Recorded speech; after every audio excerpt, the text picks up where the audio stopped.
Okay, so here we are with our Soul Path community, and we are going to talk about the July 2024 forecast for astrology for us. And I'm going to start today with the ephemeris.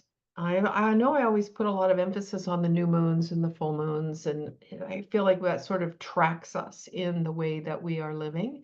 But I also certainly wanted to mention that a big astrological event in July this year is that Mars is joining Uranus and at the same degree as Algol. And Algol is the fixed star that the ancients really felt was dangerous. It was about, off with your head, literally or figuratively. So a lot of times when there have been beheadings or hangings or accidents that, really damaged or killed a person through the neck, it seemed that Algol was involved, and it's in the later degrees of Taurus. And you can see here when you get right at July 15th that we've got Mars at 26, we've got Uranus at 26. There will be a point in that day where they are exactly conjunct, and that's where Algol is hanging out.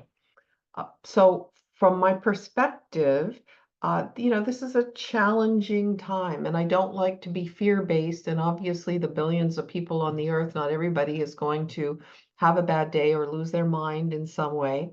But as we are approaching this time, whenever Mars and Uranus are in some kind of connection with each other, really any aspect, there's a certain volatility of energy. We think about Mars as will and desire and going for it, maybe quickly.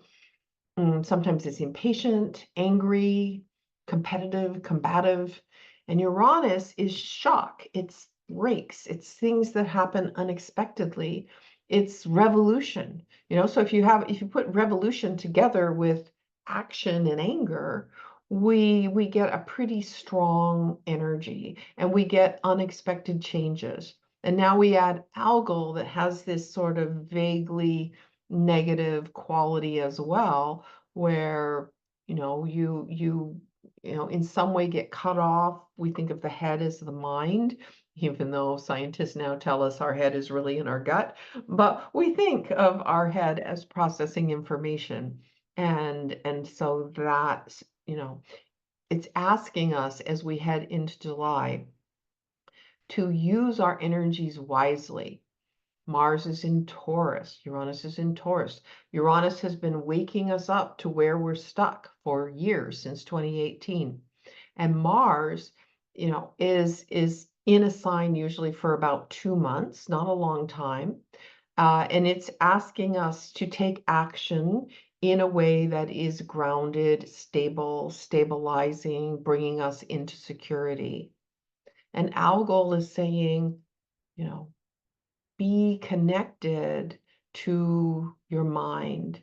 Bring mind and body together. So we can work with this energy well. Like lots of times, if you have this kind of thing in a transit, like you have Mars squaring your natal Uranus, and maybe we'll just add a little Mercury for a trip, and we are feeling it in our driving. If we are careful, we will be okay. But we might notice people zipping around us, and people are angry and honking and things like that. Or if you're working with a sharp knife, if it's a Mars Uranus time, you have a little more tendency for that knife to slip. But if you keep your mind clear and you're not angry and resentful, you keep breathing and stay focused, you will be absolutely fine. But in terms of world events, which you were asking me before this class started, I think we'll have some unexpected changes then. And we'll just see where that takes us. But I feel like things that are kind of going along, and personally with the U.S. election, I've been saying for months, when people asked about who was going to win, I didn't even really want to look at the two contenders for president, because I've just had this intuitive hit all along that something will change really for both of them. So, we'll just see what changes. And what the actual election is about. And then here, in terms of the movement of energies, remember last month we had this big Gemini time and a Gemini new moon with Jupiter, Venus, and Mercury. And now we're in kind of Cancer season. But in July, and you see here on the ephemeris, Mercury, Venus, and the Sun all moving into Leo, Mars moving into Gemini, and that means it's going to join at some point with Jupiter, right? So and let's see if it's this month. It's not this month because Mars moves pretty fast, but next month, August, there'll be a Mars-Jupiter alignment, and Jupiter being expansion. And that often, if it's in a positive place, is a positive expansion. It's money, it's opportunities, and Mars brings things forward, and maybe it aligns us to put our energies towards something, to make something happen. That will be something to look forward to in August. Mercury will move into Virgo. So first at the beginning of the month, Mercury moves into Leo. It's moving quite quickly, and then it moves by the end of the month into Virgo. Okay. Now, our new moon for this month is at 14, almost 14.5 degrees of Cancer. It is conjoined to Venus, and let's just talk for a moment about what a new moon in Cancer is about. Remember, new moons are always about new starts, freshness, time to maybe make some decisions. New moon ritual is generally about sitting down and connecting on a deep level with yourself and saying, this is what I want. This is what I want to create. And then moving that into positive, timeless tense. So not I want, let's see, with Cancer, I want love and a loving home, but I have love and I have a loving home. And so whatever it is that you want in general, but especially in alignment with Cancerian energies, home, family, healing, nurturing, food, gardens, uh, emotional safety, the feeling of unconditional love, the feeling of being connected at what we call family, which extends well beyond what your birth family is. And aligning, Moon and Venus together. With the Moon, you have the energy of unconditional love, and here in the sign of unconditional love. But Venus is more about relating in general, attracting and stabilizing relationships, attracting and stabilizing resources, and bringing these together and having this new launch is a time to focus on how you would like to manifest that energy best in your life. Now, this will extend into wherever that sign is. Where is Cancer in your chart? What house or houses? And especially the mid to the later degrees. So this is the second and third decans, because we divide the sign into 10-degree segments, 3 of them. And so the second and third decan of Cancer in your chart is activated by this new moon. Now, we see that there is a square here to the south node. That's pretty tight. This is 11 degrees, 14. So the sun and moon, this new moon, are at the bendings of the nodes, the skip step, as we call it in evolutionary astrology. So what does that mean for us? It means that there's something about the activation and the energy of this new moon that will help us move from these polarities from the south node of Libra, where we're asked to let go of over accommodating, over niceness, over politeness, where we're just not really authentic, and maybe we're going around in circles and can't make a decision because we're trying so hard to make everything perfect and balanced. And we're working with the release of the toxic parts of Libra while we try to embody and work with the healthy parts of Aries. And the healthy part of Aries is a sense of life force and vitality, of aliveness, of beingness, of saying, I am here, and taking yourself seriously, letting it be okay to be you. And we're not talking about the negative polarity. We're never trying to build a negative polarity of any sign. So we know that there's a catch in Aries, which you can be too self-centered, too fast, too impulsive, competitive and extreme level. We're not looking for that.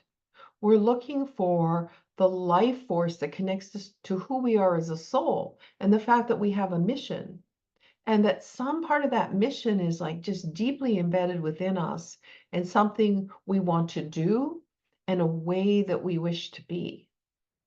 So connecting into Sun, Moon, and Venus in Cancer at that skip step placement, where we embody more nurturing self-care, self-love, love for the people that we identify as our soul family, that connecting into that becomes the integration between letting go of false relationship, Libra, and taking steps and doing what we need to do to feel alive. So we're really being asked here to balance and harmonize. And these are cardinal signs. Cardinal signs are building signs.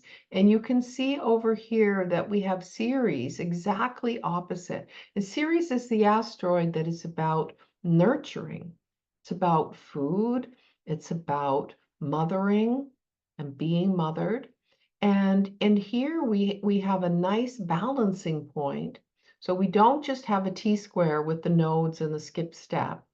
We can call on this Ceres in Capricorn to help us find the nurturing for self and others in a way that is boundaried, solid, I would say fatherly in the best way of fatherness.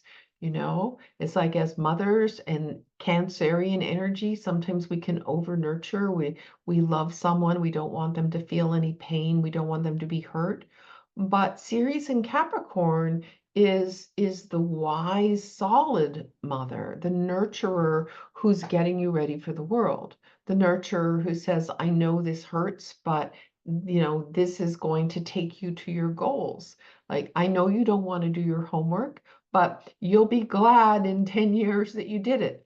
So there's that little bit of a reality check, a little bit of strength, boundary, long-term planning that comes with the Ceres. So at the time of this new moon, this whole construct is lit up. We can add to it Chiron and Hygeia, two elements that have to do with holistic care.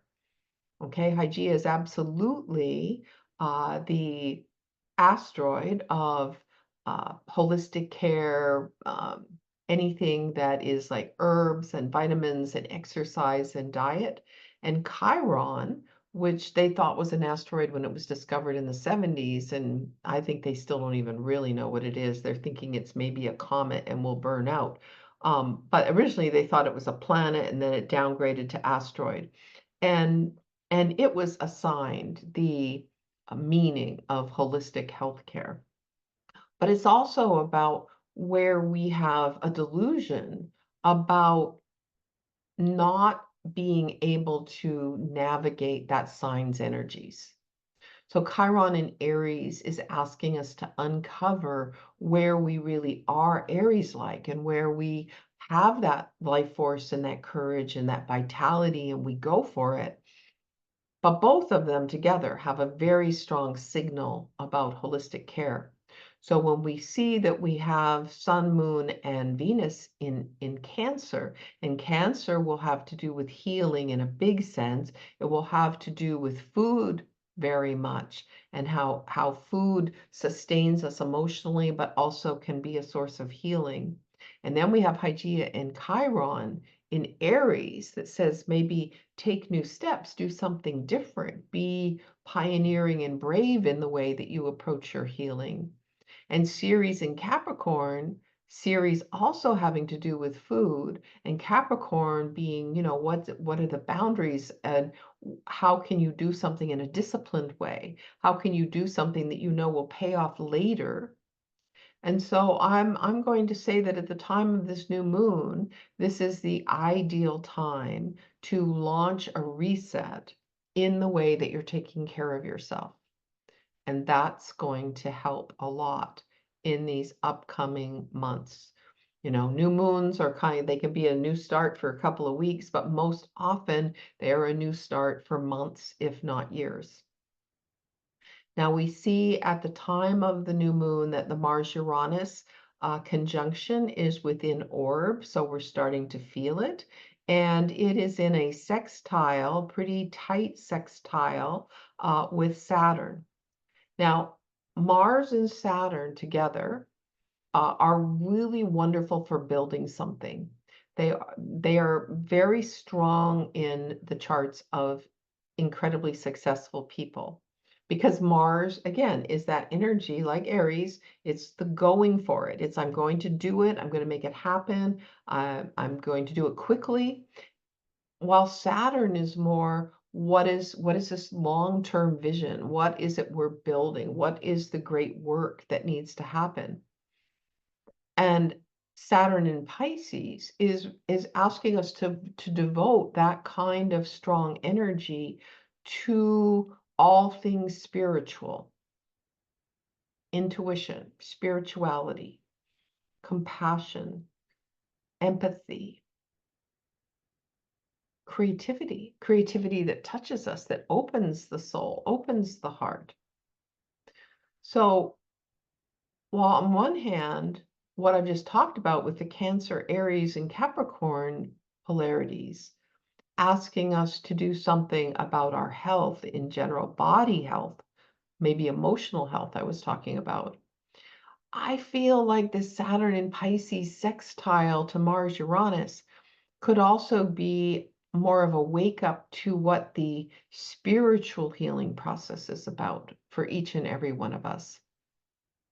And that Mars Uranus can help us get unstuck, and where maybe we are fear-based, because Taurus can get stuck with fear, not feeling secure enough. So we have a lot of messages here about security. Mars Uranus in the sort of the Taurus secure way, like, am I safe? Do I have enough money? Do I have insurance policies? Cancer safety. Am I loved? Am I loved unconditionally? Do I have friends and family who care for me? It doesn't really show here with a line because it's maybe not quite close enough for a sextile. But this is technically a sextile between Mars, Uranus, and the Cancerian planets. Okay, it's a little wide, but they are talking to each other. Okay.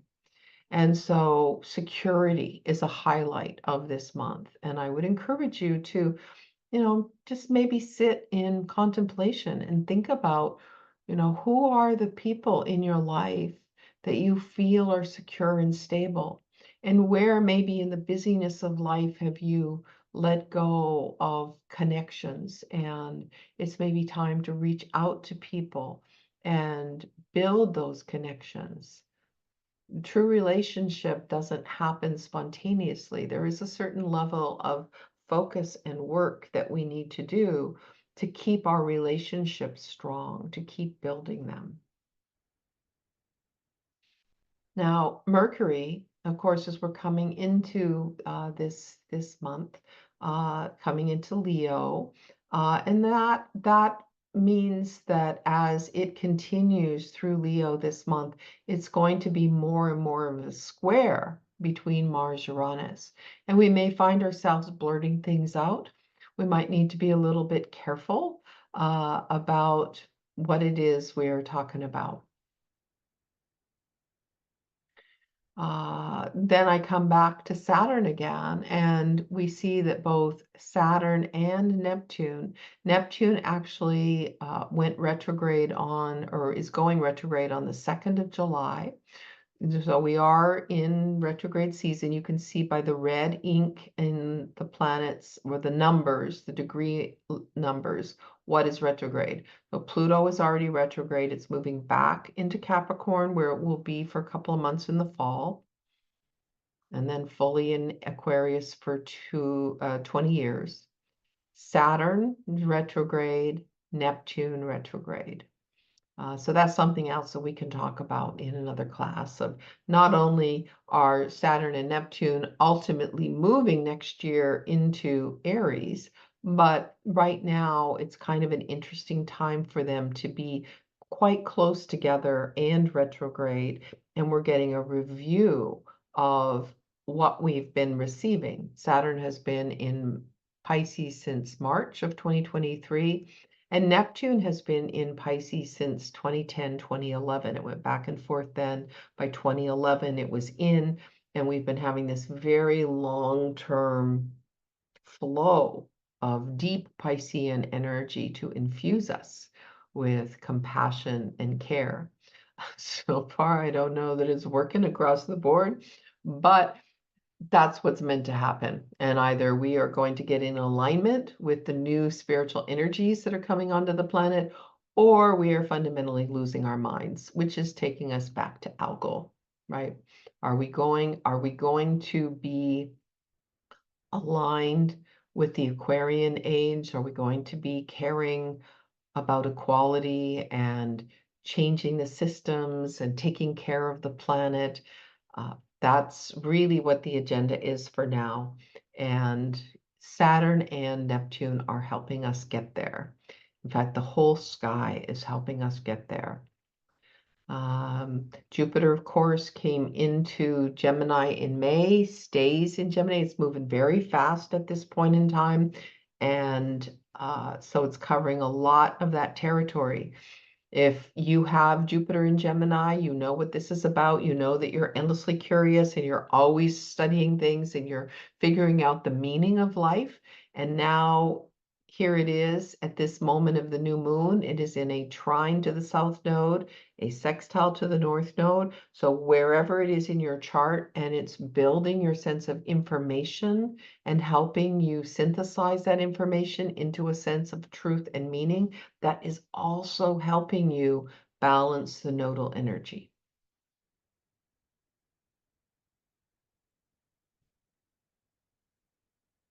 The full moon of this month will be on July 21st at 6:17 a.m. in the East Coast, and the degree will be 29 degrees and 8 minutes of Capricorn. Now, we just had a new moon at 1 degree of Capricorn, so we've got, and I did a meditation for that Capricorn full moon that's posted in the community. So you can do that all month as part of balancing between Capricorn and Cancer polarities in your own chart. So full moon, as you know, is about culmination or completion. I think of it as standing there on the plateau, maybe the mountaintop. Okay, the plateau is more, okay, I'm going to stand here and I'm going to see, this is what I've done so far. This is what still needs to be done. So it's a staging point. But sometimes the full moon takes us to real completion. And we say, I've achieved it. I've built the company. I got the degree. I finished the exam. I got certified. Whatever it is that you've been working on for some time, and we stand and we really feel that. And Cancer and Capricorn, as opposing forces, are about, on one hand, being in the heart, being secure, the focus of the sun into Cancerian energy. But on the other hand, the moon in Capricorn maybe feeling aligned emotionally with the accomplishment and the boundaries and the building, the structure that we've done. But we're also asked with a full moon to let go of the negative polarities of that sign. So we're attuned in the full moon to, where am I rigid? Where am I just stuck in concepts of black and white, right and wrong? And instead being in a place of achievement and responsibility, appropriate levels of duty, and truly just being an integral, excellent person. Now, you can see here that the moon is very close to Pluto. So even though it's out of sign, this full moon packs power. It packs the ability to have deep levels of transformation that will be guiding us toward whatever Pluto in Aquarius is asking in your chart. So where is that, 1 degree of Aquarius? Where is Pluto going in your chart as it goes back for that one last check? When a planet is going back retrograde one last time, has gone back and forth and back and forth. I always think of it like, when you're leaving a hotel room, right? And you've got your suitcases at the door and you're just like looking under the bed and in the shower and did I leave anything? That's what Pluto is doing here, is saying, what have we left behind in Capricorn? Where have I exposed the corruption, but it's not quite out? Where are we starting to build the new structures, but we need to focus our minds on one more thing that needs to be done? And so with the this last piece of Pluto coming retrograde and coming to this positioning of this full moon, I feel like what's going on around the 21st of July with the full moon will change something, will play out as something important that happens in the fall. And Pluto will be in that last degree of Capricorn from September, I think it's about the 19th through into November. So through the US election, Pluto will be in Capricorn, fully finishing this process it's been in since 2008. So another reason why I feel like we're really there's a lot of uncertainty about how this world is going, because we're so with the Saturn Jupiter alignment in 2020 in Aquarius, and now Pluto starting to come into Aquarius since spring 2023. We've got energies moving forward toward progress, equality, and new ideas, new technologies. But we're also working with the remnants of the old structure that is being trashed. Pluto takes things and just, torpedoes them, smashes them, burns them. We end up with the pile of embers on the ground from which, the new energies emerge. The phoenix rises from the ashes. The snake lets go of its skin. It outgrows something. The eagle of Scorpio, sees the big picture, is a teacher, a leader. So all of this is happening at the same time. And so we're getting the beginning energies of it with this particular full moon. And we can see that we still have a bit of a T-square because we've got Chiron in Aries at this point, but Hygeia has moved on into Taurus.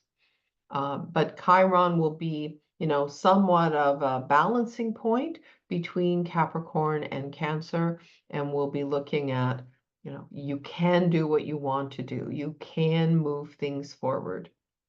Not much has changed in other ways. Saturn, Neptune still together in Pisces. Mars, Uranus has happened at that point in time, and now Mars has moved on into Gemini. And as I said earlier, we'll join up with Jupiter, and we might have some wonderful burst of information that supports us in our seeking of truth and meaning. Venus and Mercury are well into Leo by the point that we get here. So a little more playfulness, a little more creativity, a little more charisma.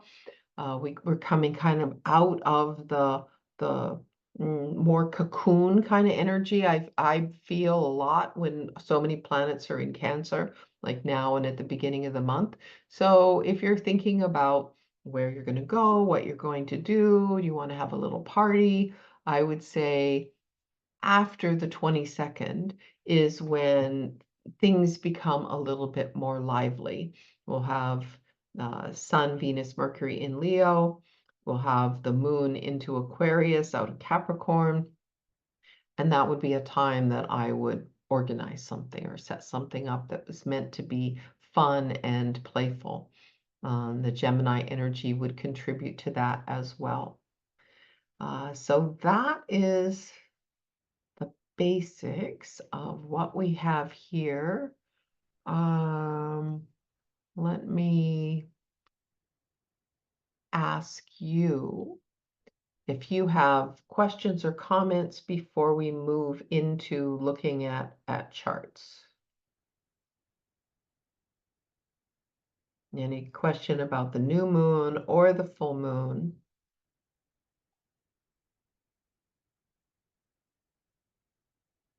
So we'll see, we've got a couple of birthdays that I know are coming up in July. Diane. I had a question. How long, you said on July 15th, just go back here. Sorry, in my notes. Mars, Uranus, and Algol are joining. Yes, so how long will that last? Well, I think we're going to feel it. I often feel that the energies are strong within 5 to 7 degrees as something is approaching. So if we go back to the new moon, and this is only on the 5th, right? And we see that Mars is at 19, Uranus is at 26.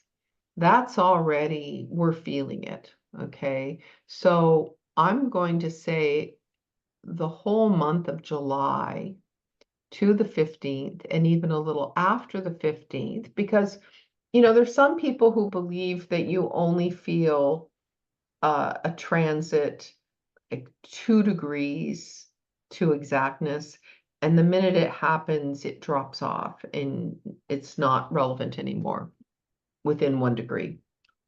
And that's not my experience, and it's not the experience of others that I've talked to. So I'm not sure where that rule came from, but the truth is about astrology is that we don't have a lot of research that we have the capacity to do now, where we could actually look, like, for instance, we could look at accidents, which often happen when Mars Uranus are usually in the harder aspects, like quincunx is an aspect of accident. So quincunxes and squares, semi-squares, often you'll see Mars Uranus in some kind of aspect. Either they are in an aspect with each other in the sky, and that's aspecting the person's chart, or sometimes just one of them, like Mars is aspecting the person's Uranus in their chart. So I've seen that enough times that I believe that that's true. But then the question is, how close is it going to be? You're going to feel the disruptive kind of intense energy even at this point. The closer it gets, and I would say especially within 2 to 3 degrees, and this is not just this aspect, but any aspect in the sky, you start to feel it very strongly within a few degrees. And even afterward, you'll see some events occur. But, at this point in time, we're all feeling this energy. I mean, I'll ask you if you're noticing it, but Mars, I want what I want. I feel frustrated, impatient. Uranus, things keep changing. I can't get my grounding. Today I want this, tomorrow I want that. You know, it feels disruptive to me. And when I'm thinking about the people I've talked to in the last few days, I feel like a lot of people are having a pretty challenging time, even right now. So, yeah, it's it's not it's not something to be overly frightened of, but it is something to have respect for. Like these big transits that are volatile or deeply transformative, we often need to slow down and take them in a way that we can mm, take the energy, like the positive energy. So the positive energy of this to think about in your own life is, where do you feel stuck? Where do you feel like you're hanging on to things because you don't feel secure enough? And how can you take actions that would be new and innovative to break free of some old patterns? And then you'd be using the energy wisely. And when you're using the energy wisely, there's not much left for it to cause a challenge for you, cause havoc. Thank you.